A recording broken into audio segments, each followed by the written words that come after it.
São todos bem-vindos ao podcast Sua Saúde. Meu nome é Marcelo Reis e eu tenho o prazer de receber aqui o Dr. Nelson Caticarte Júnior, que é médico gastroenterologista. Nelson, muito obrigado por ter aceito o nosso convite. Eu que agradeço o convite para falar de um assunto tão importante que são as doenças glúten relacionadas. Nelson, a gente vê na internet, na mídia, pessoas tirando o glúten das suas dietas, achando que isso faz bem à saúde, mas elas, na maioria das vezes, nem sabem o que é exatamente o glúten, nem quais doenças esse alimento pode causar. Conta pra gente que doenças o glúten pode causar em pessoas que têm alguma susceptibilidade para essas doenças. Perfeito. Então, a gente diz que existem 3 doenças relacionadas ao glúten ou ao trigo. A gente tem a sensibilidade ao trigo ou ao glúten, que são geralmente sintomas muito parecidos até com as outras condições, mas isso não causa um dano, uma agressão nítida ao intestino. Existe a alergia ao trigo, onde alguns sintomas não só na barriga, lesões de pele, alterações às vezes até respiratória, podem estar relacionadas e sim, pode causar uma agressão e até desenvolver outras reações alérgicas mais graves. E existe um terceiro caso, que é a doença mais famosa, que é uma das mais agressivas, que causa muita inflamação. Existe um risco aumentado, inclusive, para um tipo de câncer, que é a doença celíaca. Então, os sintomas são muito parecidos entre as 3. Se eu retiro o glúten e não entendo o que está acontecendo, o risco pode ser grave. Nelson, e o que é doença celíaca e como ela afeta o nosso organismo?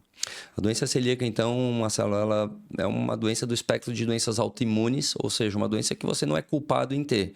Você herdou uma predisposição genética e aí durante a vida foi disparado algum gatilho que a gente não sabe muito bem ainda o porquê, e isso começa a fazer com que células do nosso sistema imune comecem a reconhecer um alimento milenar, que é o trigo, o glúten, que é a proteína que está presente dentro do trigo, da centeia e do cevada, e isso começa a causar uma inflamação grave, importante e persistente.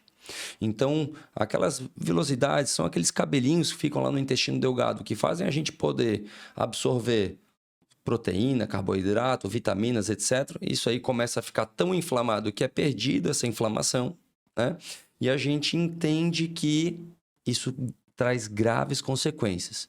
Deficiências de ferro nas crianças, problemas de crescimento, infertilidade nas mulheres e assim por diante.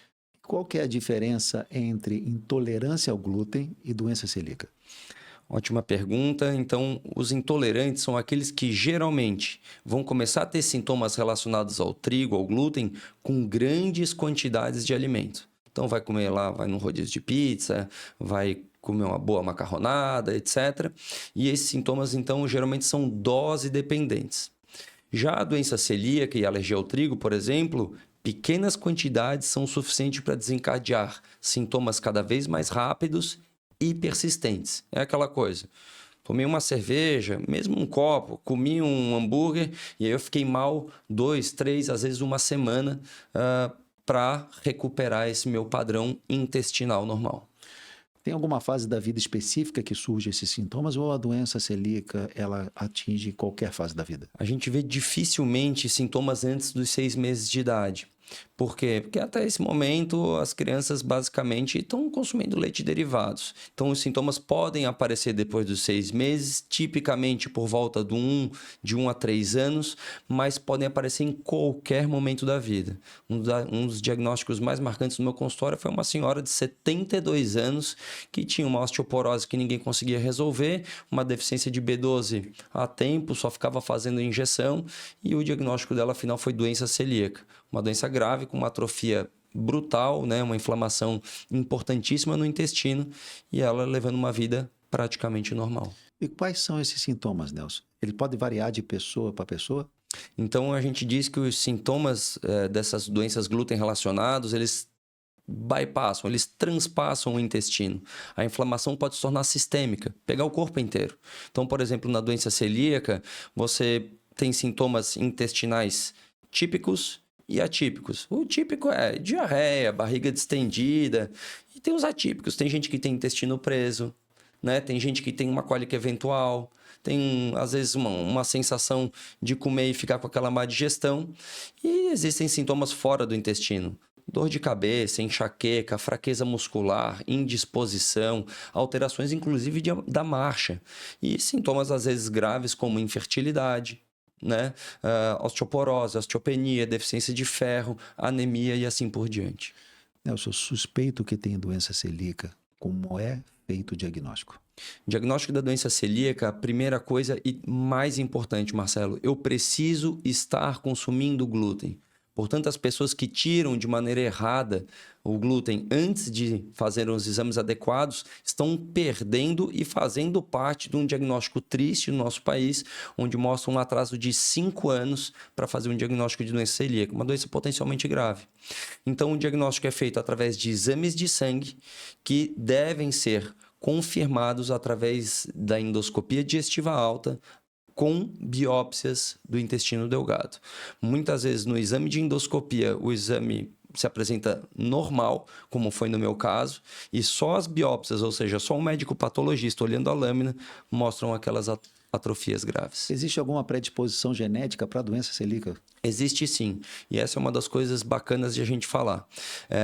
Então, existem genes relacionados, que é o HLA, DQ2 e DQ8, só que, Marcelo, em torno de 20% a 30% da população em geral tem esses genes, e gira em torno de 1% só da população tendo doença celíaca, essa doença autoimune. Portanto, o que a gente fala não adianta a gente só olhar o exame genético e dizer que o paciente tem alguma doença autoimune. Eu preciso olhar realmente o intestino e os sintomas dele. E o único tratamento para a doença celíaca é retirar o glúten? Para 95% a 98% sim, né? Então, você restringindo o glúten, né? Desses alimentos, então, que contém trigo, centeio e cevada. Lembrando que para algum percentual dos celíacos, a aveia também pode fazer mal, mesmo a aveia sem glúten, porque a proteína da aveia, que é a avelina, também pode causar uma reação tipo glúten no intestino.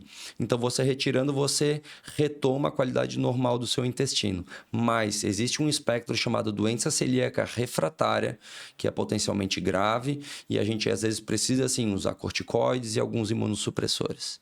Nelson, o que acontece no organismo, no corpo de um celíaco, quando ele consome glúten? É como um caco de vidro. Mesmo que você não perceba, aquilo ali dentro do aparelho digestivo vai causar uma superinflamação. Vai chamar os linfócitos, são essas células de defesa, e aquilo ali vai causar como se fosse uma grande inflamação mesmo. O que a gente precisa explicar para esses pacientes que a contaminação ela acontece por aí. A gente precisa estar atento, porque esse mínimo contato pode predispor não só problemas, né, os sintomas comuns, a dor de barriga, diarreia, mas causar problema na absorção de nutrientes e levar a outras doenças mais graves. Como é que eu posso evitar a contaminação cruzada na preparação dos alimentos? Essa é uma pergunta que envolve o maior desafio da vida do celíaco, porque não basta só você. Você tem que cuidar do meio onde você está inserido. A contaminação cruzada é muito fácil de você explicar. Se você pega um balcão ali que está com uma farinha de trigo e você bate na mesa, o trigo fica ali, né, em suspensão e com ele essa proteína, esse aminoácido de difícil digestão que é o glúten. Então, se você for pensar que a contaminação, então, ela está até pelo ar, você deve começar, então, tendo um ambiente sagrado do celíaco que é dentro de casa. Então, cuidado com os utensílios, cuidado com os eletrodomésticos, com as panelas. Isso não deve ser compartilhado por outras pessoas. E então, você sair para comer, às vezes, começa a ser um desafio. Então, é importante, sim, uma nutricionista de perto para acompanhar, para fazer uma suplementação, para educar o paciente do que ele pode comer, educar ele de como fazer o seu alimento. E, muitas vezes, é isso mesmo. Lancheirinha para viajar, lancheira para o trabalho, para evitar essa contaminação. A doença celíaca ela pode desaparecer ou essa restrição ela é eterna? Via de regra, amigo, é eterna. Lógico que existem outros estudos, sim, né, concomitantes ao que a gente está conversando aqui, mas até hoje, né, então abril de 2025, o que a gente sabe é que é uma doença persistente. Em algumas crianças, às vezes, com um diagnóstico é muito no começo, se tenta até, de repente, ver na vida adulta se isso é persistente, mas, via de regra, é sim. A restrição para o glúten deve ser para o resto da vida. Nelson, a gente está chegando no final do nosso podcast. Eu queria que você deixasse uma mensagem para quem está nos escutando sobre esse tema tão importante que é a doença celíaca. As doenças glúten relacionadas, elas têm sintomas muito parecidos, mas as repercussões são totalmente diferentes. Para a sensibilidade ao glúten, é a gente revisar a dieta, deixar às vezes uma enzima digestiva que já tem disponível no mercado. Isso não vai causar grandes problemas no intestino. Ao passo que na alergia ao trigo ou a doença celíaca, uma doença autoimune, existem consequências muito graves. Desde inflamação no intestino, má absorção de ferro, vitaminas B12 e tantas outras vitaminas. E a gente vê o paciente parecer saudável, mas com uma predisposição não só a doenças fora do intestino, como cansaço, fadiga, enxaqueca, infertilidade, mas também aumentar o risco de linfoma, que, por exemplo, pode acontecer nas doenças celíacas de manejo inadequado. Nelson, mais uma vez, muito obrigado, foi muito esclarecedor. Muito obrigado a todos que ficaram com a gente até esse momento. Até o próximo episódio do podcast Sua Saúde. Nelson, muito obrigado. Obrigado pela gentileza do convite.